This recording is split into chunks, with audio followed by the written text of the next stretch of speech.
कहा क्या जा रहा है? हम उनको लाएंगे जो राम को लाए हैं। मेरा बहुत एक तार्किक प्रश्न है। आप सब लोग लखनऊ के लोग हैं, अवध का इलाका है, अयोध्या है, अयोध्या कहा जाता है प्रभु श्री राम की नगरी है। मैं भी बिहार का रहने वाला हूँ, मिथिला का रहने वाला हूँ, और मिथिला के बारे में कहा जाता है कि वो माता जानकी की जन्मभूमि है। मैं तो ये बात समझ में ही नहीं पा रहा हूँ।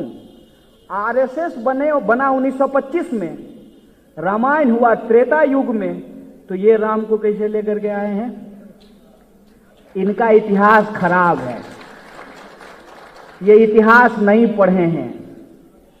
ये इतिहास अगर पढ़े होते तो ये बात बोलने से पहले 100 बार सोचे होते।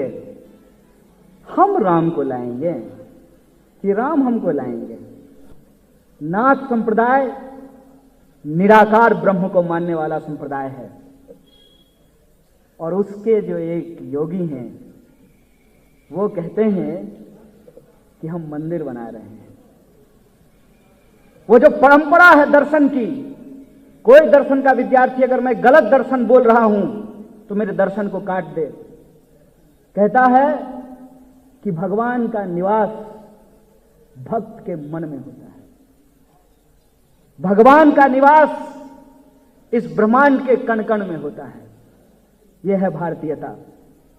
इस भारतीयता में जहां हम आलोचना को स्वीकार करते हैं, कबीर एक साथ 2 बात लिखते हैं।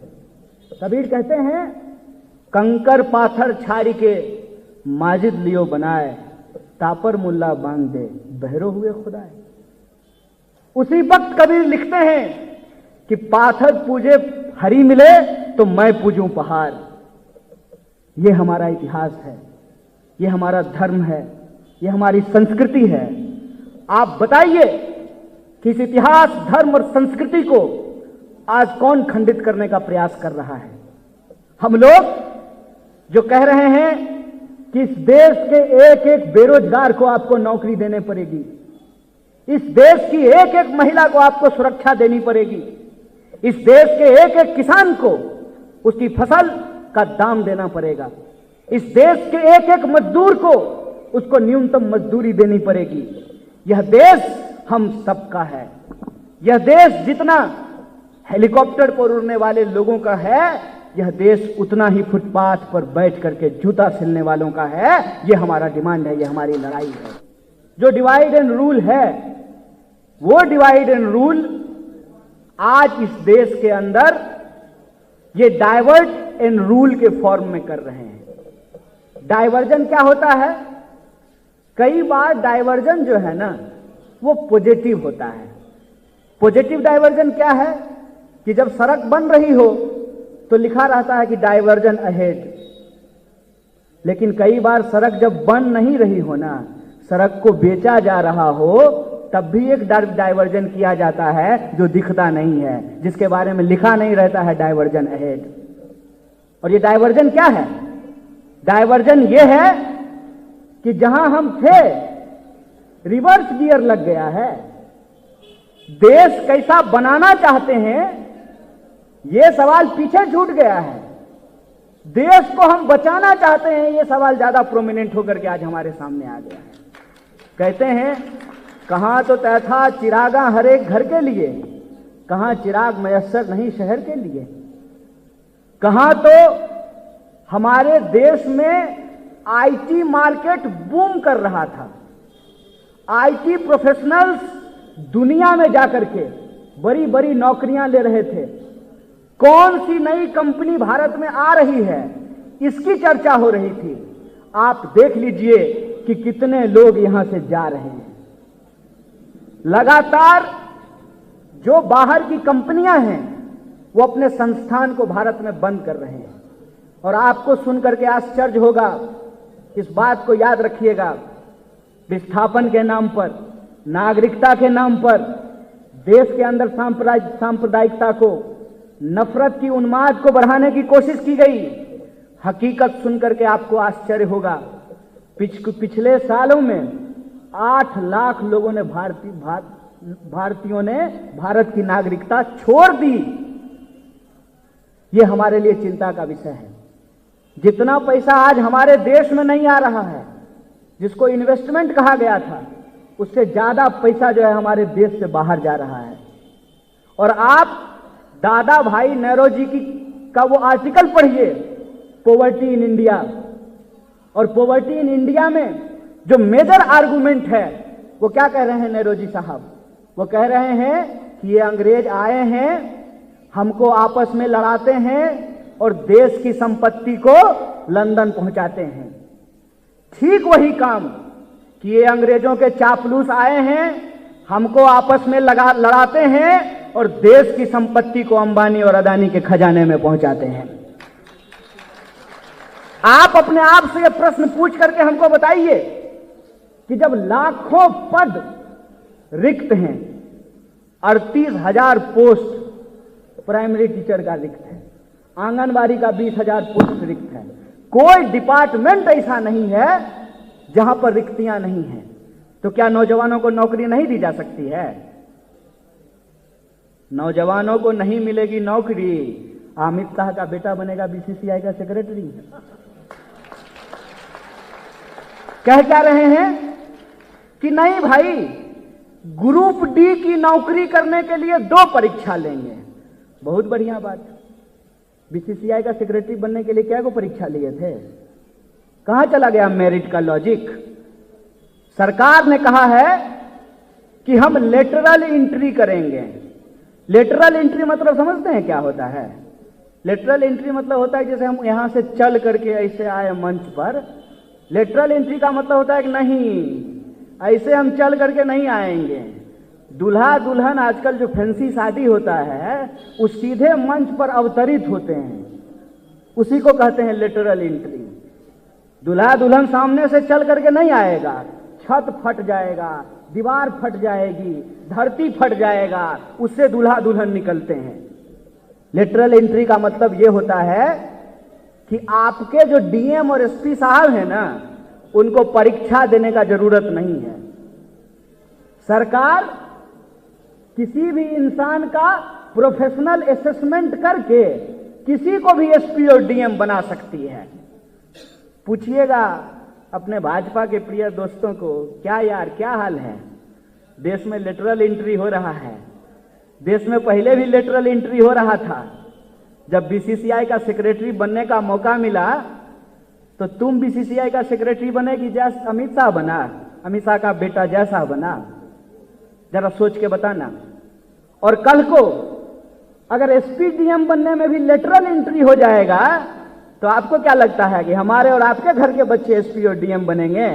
यही चौड़वा मंत्री सबका बाल बच्चा एसपी और डीएम बन करके बैठ जाएगा।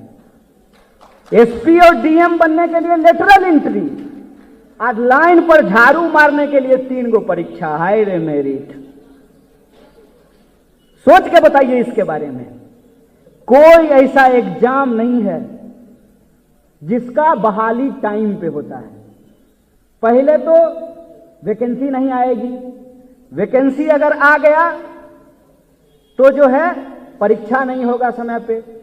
परीक्षा अगर होने वाला है तो आप ट्रेन में लटक करके, पता है किसी अपने यूरोपियन दोस्त को अगर वो फोटो दिखा देंगे ना, आईसीयू में चला जाएगा देख करके। आप जानते हैं कि ऊपर अब इलेक्ट्रिक तार होता है। कोई अगर चल करके देखना चाहते हैं तो चलिए मैं दिखाता हूं आपको। गया में ऊपर इलेक्ट्रिक का तार बिछा हुआ है, ट्रेन के ऊपर बैठ करके लोग यात्रा करता है। अपनी आंख से जब हम देखें ना तो थोड़ी देर के लिए हमारा दिमाग काम करने के पोजीशन में नहीं था। ट्रेन में जब परीक्षा होती है, क्या इंजन, क्या गार्ड का बोगी, क्या बोगी के बीच में ऊपर नीचे एक गो सीट पे 20-20 गो लोग रहता है। और सीट पे बैठने का जुगाड़ देखिएगा, साइड में जो सामान रखने वाला जगह होता है और जो ऊपर वाला सामान रखने वाला जगह होता है, दोनों के बीच में गमछा बांध करके उसमें 2 गो आदमी लटका रहता है। हम ऐसी जिंदगी जीने के लिए विवश हैं। और वैसे करके जब हम परीक्षा देने के लिए जाएंगे तो एग्जामिनेशन हॉल में पता चलता है कि प्रश्न पत्र लीक हो गया है। आप सोच करके देखिए, यह दर्द नहीं है, ये समस्या नहीं है, ये समस्या नौकरी का सवाल जो हमने वादा नहीं किया था, यही वादा किया था जुमलेबाज। 2 करोड़ नौकरी देने का वादा इनका था, लोगों को नौकरियां नहीं मिल रही है, रिक्तियां नहीं भरी जा रही हैं, और जो भी चीज होता है उसमें किस तरीके से जो है बेईमानी की जाती है और इंसान के साथ, विद्यार्थियों के साथ भेड़ बकरी जैसा बर्ताव किया जाता है। और जब मैं इस सवाल को बोलता हूं तो मुंह उठा करके हमको आके पूछेगा, अच्छा तो बताइए जरा राजस्थान में क्या हो रहा है, ये हमसे पूछता है। अरे राजस्थान में आया सवाल हमने उठाया, सरकार ने कार्रवाई की, रीट घोटाले में शामिल एक एक लोग को पकड़ करके जेल में डाल दिया गया है, ये हमने राजस्थान में किया है। जोर से बोलने से ना सच जो है वो झूठ नहीं हो जाएगा। हमारे यहां कहावत है, चोर बोले जोर से, जोर जोर से चिल्लाता है और झूठ बोल करके इस देश के अंदर इतिहास की गलत जानकारी लोगों के सामने प्रस्तुत करता है। इतिहास की गलत जानकारी लोगों के सामने क्यों प्रस्तुत करता है? कि आप इतिहास में उलझे रहेंगे, आपका वर्तमान और भविष्य दोनों बेच देगा। ये हम लोग 2022 में खड़े हैं ना, याद है ना आदरणीय श्री 108 श्री यशोदाबेन जी के पति माननीय मोदी जी का भाषण, याद है ना? क्या बोले थे? 2022 में किसानों की आमदनी दुगुनी हो जाएगी। सब लोग देखिए तो अपना अपना मोबाइल, 2022 ही है ना, हम लोग 2020 में तो नहीं है ना। याद कीजिए ये वादा। 2016 में प्रधानमंत्री ने देश के लोगों से एक शपथ दिलाया था, इसी को तो कहते हैं ना, देख तेरे संसार की हालत क्या हो गई भगवान, कितना बदल गया है इंसान। शपथ दिलाए थे, कसम खिलाया था। हम लोग भी बचपन में कसम खाते थे, झूठ नहीं बोले इसके लिए माँ बाप का कसम खाते थे, भगवान का कसम खाते थे। ये भगवान का कसम खा करके झूठ बोलते हैं। इन्होंने प्लेज दिलवाया था 2016 में कि हम नया इंडिया बना देंगे, और ये नया इंडिया क्या होगा? इस नए इंडिया में जातिवाद नहीं होगा। तो जाट सम्मेलन हमारा चाचा करने के लिए आया था, ये जातिवाद नहीं है। चुनाव हो रहा है ना, जात के नाम पे सम्मेलन हो रहा है कि नहीं हो रहा है? हम जो है जातिवाद मुक्त कर देंगे, और क्या कर देंगे? सांप्रदायिकता मुक्त कर देंगे। अपने ही मुंह से बोला था ना, चलिए अपने, ठीक है अपना दिमाग से नहीं बोला था, टेलीप्रॉम्प्टर पर लिखा हुआ था, पढ़ करके बोला होगा, लेकिन बोला तो अपने ही मुंह से था ना। क्या बोले भाई? शमशान और कब्रिस्तान, ये सांप्रदायिकता फिरी है। 80 और 20 ये सांप्रदायिकता फिरी है।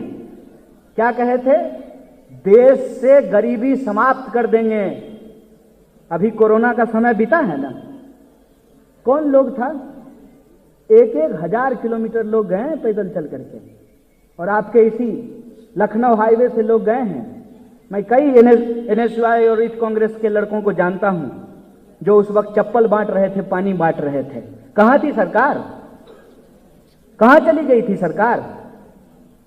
और आज जो है धर्म के नाम पर लोगों के मुद्दे भटकाना चाहते हैं। नाथ संप्रदाय निराकार ब्रह्म को मानने वाला संप्रदाय है, और उसके जो एक योगी हैं वो कहते हैं कि हम मंदिर बना रहे हैं। वो जो परंपरा है दर्शन की, कोई दर्शन का विद्यार्थी अगर मैं गलत दर्शन बोल रहा हूं तो मेरे दर्शन को काट दे। कहता है कि भगवान का निवास भक्त के मन में होता है। भगवान का निवास इस ब्रह्मांड के कण कण में होता है। यह है भारतीयता। खबरों में बने रहने के लिए फोरम 4 को सब्सक्राइब करें और नोटिफिकेशन पाने के लिए बेल आइकन दबाएं।